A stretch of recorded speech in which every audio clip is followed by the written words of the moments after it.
안녕하세요. 처음 뵙겠습니다. 저는 DJO 동양의철학연구소 소장 오달자입니다.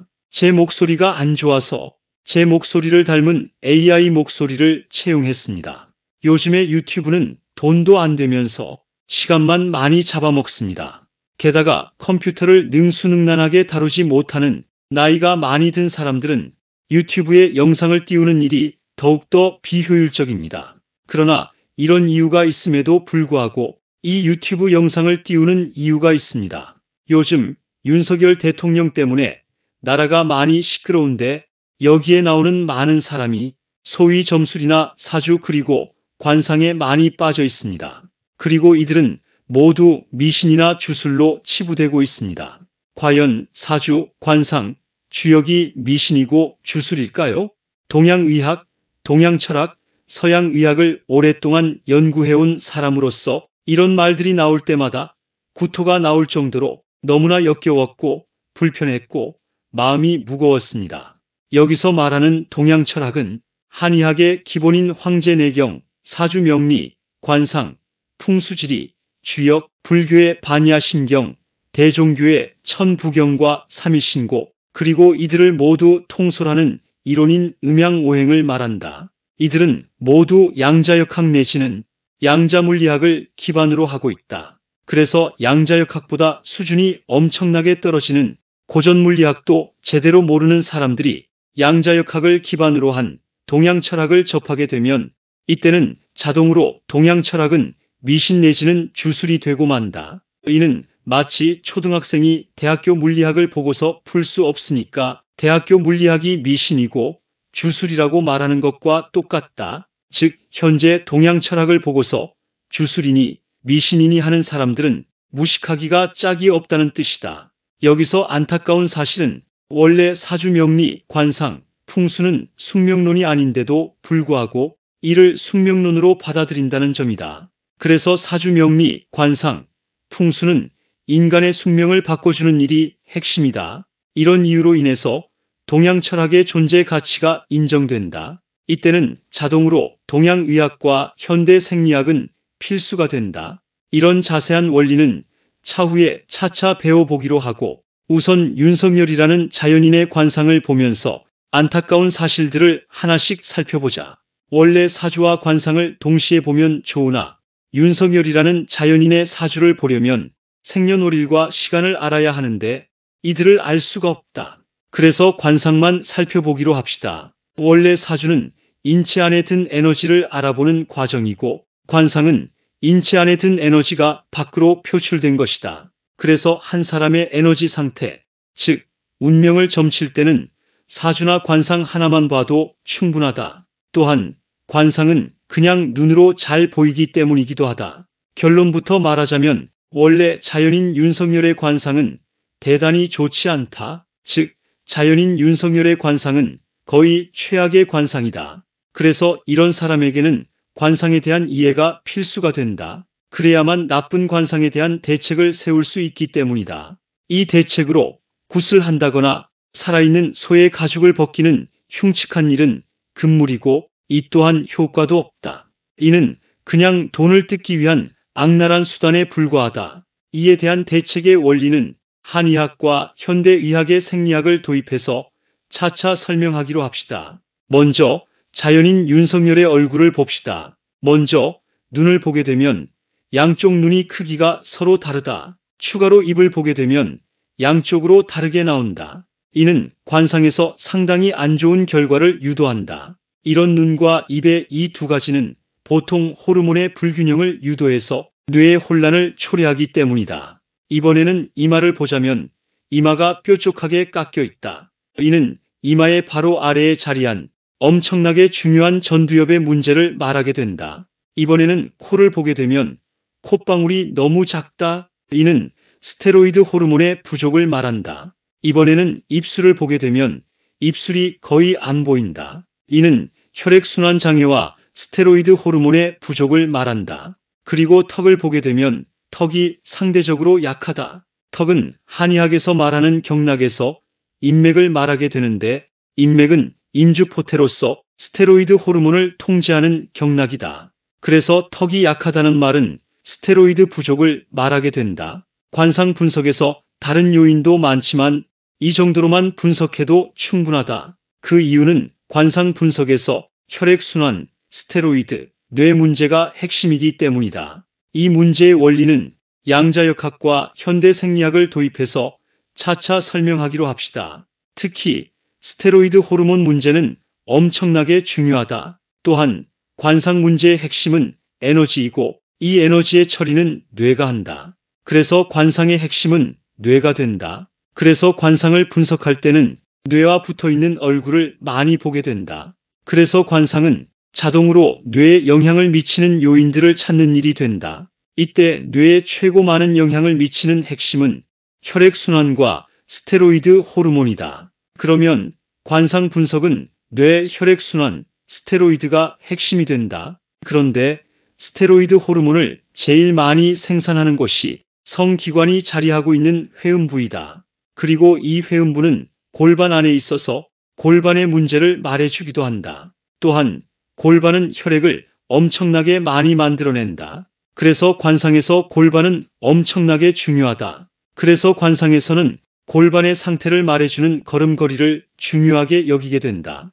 이 시점에서 자연인 윤석열의 걸음걸이를 보게 되면 걸음걸이가 상당히 불안정하다. 이는 자동으로 골반의 문제를 말하게 되고 이어서 스테로이드 문제와 혈액의 문제를 말하게 된다. 그러면 이 또한 몹시 나쁜 관상의 요인이 된다. 추가로 이는 스테로이드인 성호르몬의 문제를 말하게 되고 이어서 자식의 문제로 이어진다. 그래서 자연인 윤석열의 관상 인자를 종합해보게 되면 혈액순환, 스테로이드, 전두엽이라는 뇌 문제가 모두 나쁘게 나온다. 여기서 혈액순환은 인체의 모든 기능을 책임진다. 또한 스테로이드는 인체의 산성 노폐물을 청소하는 청소 부위다. 그리고 산성 노폐물은 만병의 근원이 된다. 또한 전두엽은 지도자의 표상인 조화, 균형, 중재라는 기능을 행하는 핵심이다. 그래서 이 세 가지 문제는 자동으로 최악의 관상을 말하게 된다.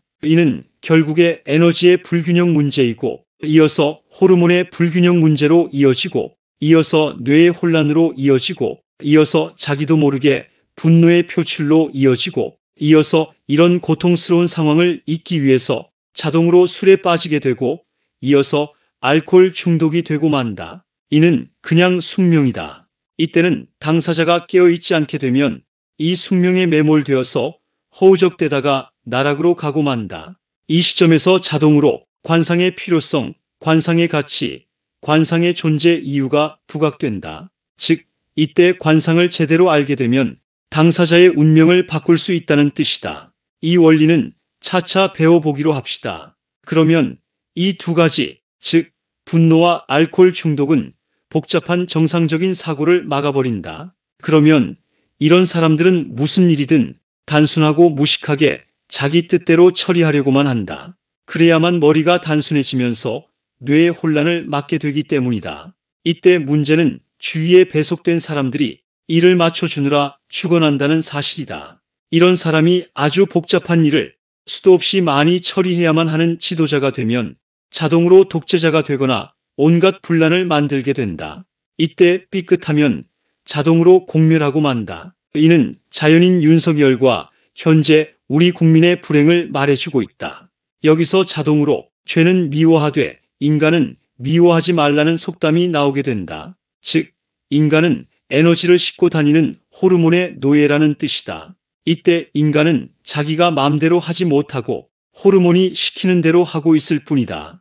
그래서 인간이 만물의 영장이라고 말하는 자들은 엄청난 헛소리를 하고 있는 것이다. 이것이 바로 운명의 장난이고 타고난 운명의 덫이다. 이 시점에서 돈과 명예를 보고서 온갖 선무당들이 모여들게 된다. 이때 권력과 돈의 크기에 따라서 온갖 선무당들이 잔뜩 모여든다. 그래서 이때 선무당들은 자동으로 사람을 잡게 된다. 이는 사실 한의학과 현대생리학을 알게 되면 그리 어려운 일이 아니다. 즉, 이때는 인체를 가지고 노는 에너지만 조절해주면 되기 때문이다. 이 원리도 차차 알아보기로 합시다. 이런 내용들을 이 영상의 썸네일 문구가 말해주고 있다. 윤석열 김건희 부부가 당한 운명의 장난. 왜? 죄는 미워하되 인간은 미워하지 말랬나? 선무당들은 어떻게 사람을 잡았나? 이런 상태에서 자연인 윤석열은 또 다른 엄청난 실수를 저지르고 만다. 즉, 집무실을 청와대를 버리고 용산으로 옮긴 것이다. 즉, 이는 지옥으로 가는 마지막 카운터 펀치를 맞은 것이다. 이는 불이 타고 있는 집에다 휘발유를 추가로 붓는 꼴이 되고 말았다. 사실 풍수지리는 엄청나게 어려운 학문이다. 그 이유는 풍수지리는 양자역학에 기반을 두고 있기 때문이다. 추가로 이는 양자역학에서도 몹시 어려운 개념인 양자얽힘이 핵심이기 때문이다. 여기에서 인체 생리를 활성화시키는 동기감흥이라는 에너지장의 문제가 나온다. 이 에너지장은 인체의 생리를 책임지는 생기를 활성화시킨다. 이 원리도 차차 배워봅시다. 에너지장이 만들어지는 풍수지리의 전형을 봅시다. 이때 명당에서 에너지장이 만들어진다. 이 원리도 차차 배워보기로 합시다. 그러면 청와대와 용산의 풍수지리를 보자. 청와대는 전형적인 명당 자리이다. 그러나 용산에는 에너지장을 만들 수 있는 산이 없어서 용산에서는 에너지장이 만들어지지 않는다. 즉, 용산은 전형적인 흉지이다. 즉, 용산은 에너지장이 만들어지지 않아서 인체 생리의 활성화를 유도하지 못한다. 명당에서 핵심은 에너지장이다. 양자역학을 기반으로 한 에너지장의 원리는 차차 배워보기로 합시다. 추가로 한강 옆에 자리한 용산이 자연인 윤석열에게 최악인 이유는 바로 물이다. 한강이라는 물 옆에 집무실과 관저가 있다.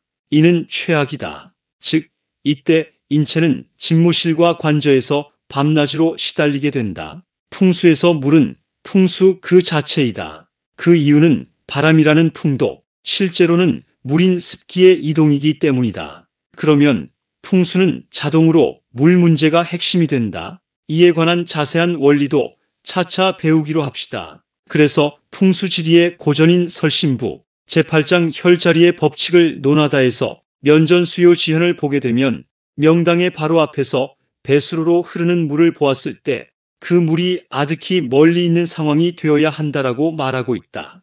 이에 대한 자세한 원리도 차후에 알아보기로 합시다. 이때 물은 피부 호흡을 막아서 호르몬의 과잉을 초래하게 되고 이어서 이 물은 호르몬 불균형을 더욱더 가속화시키게 된다. 그래서 피부 호흡은 엄청나게 중요하다. 그래서 호르몬의 불균형이 심한 자연인 윤석열에게 용산은 결정적인 저주가 되고 만다. 이제 원래의 분노와 알코올 중독은 자동으로 더욱더 심해지게 된다. 이때 옆에서 누가 성질을 돋우게 되면 자동으로 극단적인 행동으로 가고 만다. 이게 현재 대한민국의 현실이 되고 말았다. 이때 더 큰 문제는 이때 충고는 성질을 돋우어서 더욱더 호르몬의 불균형을 가속화시키므로 부하는 반드시 예스맨으로 선택한다는 사실이다. 그러면 이때는 현실에 대한 인식을 완전히 상실하게 된다. 이는 자동으로 불행을 더욱더 가속화시키게 된다.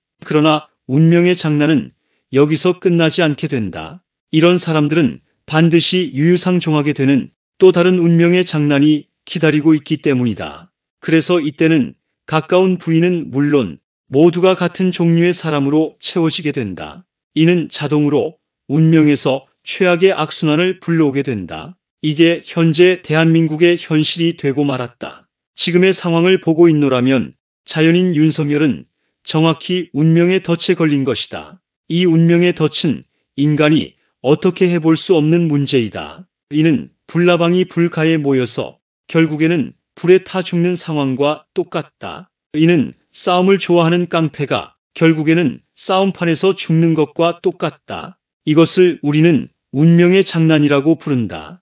그래서 운명의 장난을 피하기 위해서 사주명리를 배우고 관상을 배우고 풍수지리를 배우는 것이다. 그리고 이 한가운데에 인간의 운명을 가지고 노는 에너지가 있다. 즉, 운명은 에너지의 장난이라는 뜻이다. 그리고 이런 에너지를 조절하는 의학이 자연의학으로서 에너지의학이다. 그리고 이 에너지의학의 교과서가 황제내경이다. 그리고 황제내경을 기반으로 한 의학이 한의학이다. 보통은 운명은 거스를 수 없다고 말한다. 그러나 일란성 쌍둥이가 서로 다른 환경에서 자라게 되면 이들은 자동으로 서로 다른 운명을 걷게 된다. 그리고 이런 환경을 에너지가 조절하게 된다. 그래서 깨어있는 인간은 운명의 장난을 피할 수 있게 된다. 그래서 에너지 개념만 알게 되면 돈을 들이지 않고도 자신의 운명과 건강을 가지고 놀 수 있다. 이는 자동으로 운명을 바꾸게 된다. 다시 한번 말하지만 동양 철학은 완벽한 양자역학이다. 대통령 윤석열이 당한 운명의 장난과 선무당들이 사람을 잡은 자세한 원리는 다음 영상으로 미뤄보자.